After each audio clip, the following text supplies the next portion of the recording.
এবং 27 নম্বর পবিত্র যে ফিতরার যে বিধান আমাদের রয়েছে। আল্লাহু আকবার, নারায়ে তাকবীর।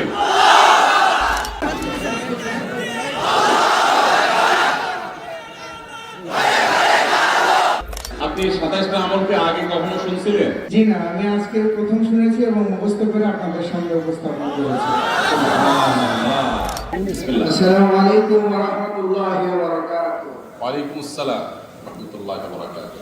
আমরা হযরতের মুখ থেকে 27টি আমল শুনেছি রমাদান বিষয়ে। আমি আপনাদের সামনে 27টি আমল বলার চেষ্টা করছি ইনশাআল্লাহ। এক নম্বর আমল রমজানের চাঁদ দেখা।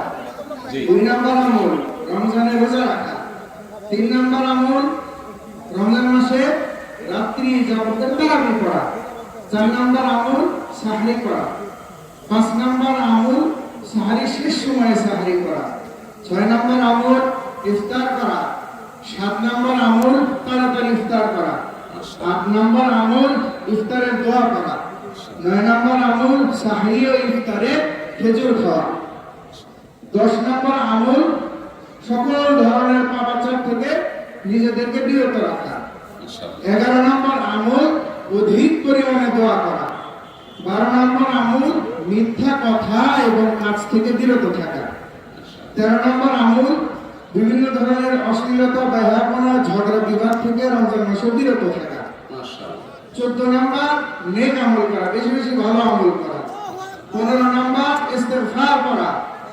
16 নম্বর রোজাদার ব্যক্তিকে ইফতার করানো, যেটা আমাদের সমাজে খুবই কম। 17 নম্বর পবিত্র কোরআনুল কারীমকে তেলাওয়াত করা। 18 নম্বর পবিত্র কোরআন কারীম শুধু তেলাওয়াত করা না, পরস্পরের মধ্যে তেলাওয়াত শুনে শুনে করা। 9 নম্বর দান সদকা করা। এরপরে 20 নম্বর 19 নম্বর দান সদকা এবং 20 নম্বর হচ্ছে তাহাজ্জুদের সময় ভোর রাত্রে উঠে নিজের জন্য এবং সকলের জন্য দোয়া করা। সঠিক। 21 নম্বর উমরা করা। 22 নম্বর এটা বেশি গুরুত্বপূর্ণ, পবিত্র রমজান মাসের শেষ দশকে ইতিকাফ করা। 23 নম্বর পবিত্র মাহ রমাদানের শেষ দশকে আমলের মাত্রাকে বৃদ্ধি করা। 24 নম্বর রমজানের শেষ দশকে ঈদের শপিং আনন্দ উল্লাস ভুলে পরিবার পরিজনকে ডেকে তুলে বেশি থেকে বেশি আমল করা। 25 নম্বর পবিত্র মাহ রমাদানের শেষ দশকে লাইলাতুল কদরকে সন্ধান করা।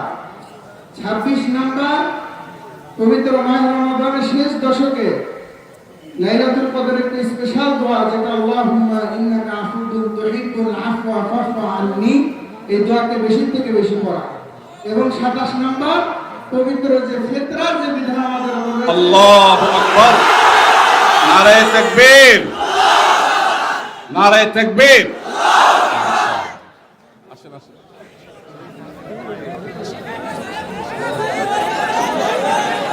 আসেন, এই বই আপনার জন্য উপহার, আর আল্লাহ তাআলা আপনাকে উত্তম বিনিময় দান করুন।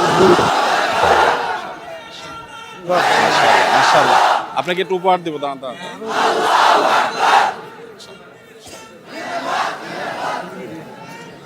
আপনাকে 2000 টাকা আমার পক্ষ থেকে।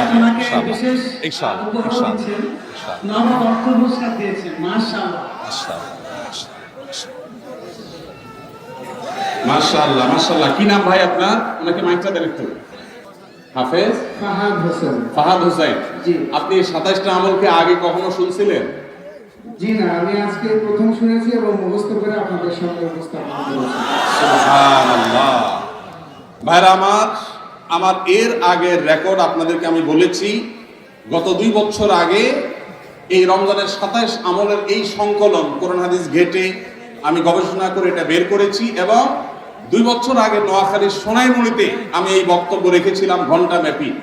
আমার মনে আছে সেদিন এক যুবক দাঁড়িয়ে টানা 27টি আমল আমাকে শুনিয়ে দিয়েছেন, কিন্তু আজকে এই বগুড়ার হাফেজ সাহেব যেভাবে শুনিয়েছেন, এটা মিরাকল ছাড়া এটা সাধারণ কোনো বিষয় নয়। একটি জায়গায় তিনি বাদলেনও না, একটু ভাবতেও থাকে হলো না। আল্লাহ রাব্বুল আলামিন তাকে এলেমে, আমলে, তাকওয়াতে, তাহারাতে সবকিছুতে আল্লাহ তাআলা বরকত দিয়ে কামিয়াব করুন। আল্লাহ আমাদের সবাইকে আমলের তৌফিক দান করুন। বগুড়ার মানুষ চ্যালেঞ্জে এগিয়ে গেল এবং সকল রেকর্ড ভঙ্গ হয়ে আমি নতুন করে আপ্লুত হলাম। আল্লাহ তাআলা আমাদের সবাইকে রমজানের পুরা সমস্ত আমলগুলোকে যথাযথভাবে আমল করার তৌফিক দান করুন।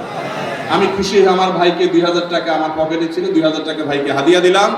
আর আমার লেখা বই ভাইকে উপহার দিয়েছি। তিনি একজন অন্ধ মানুষ হয়ে তিনি মনোযোগের সাথে মুখস্থ করেছেন। তিনি যদি আজকে লিখে রাখতেন তাহলে আমি বলতাম যে লিখে লিখে তিনি আবার চর্চা করেছেন। শুধু শুনেছেন মনোযোগ দিয়ে এবং মুখস্থ করেছেন। ওয়াজ মাহফিল তো এরকম হওয়া দরকার যে ওয়াজ মাহফিলে কথা শুনবে সেটা আবার শোনাবার মতো যোগ্যতা থাকবে, এভাবে শুনবে। আল্লাহ আমাদের সবাইকে সেভাবে শোনার তৌফিক দান করুন। আস-সুন্নাহ ফাউন্ডেশন, উম্মার স্বার্থে সুন্নাহর সাথে।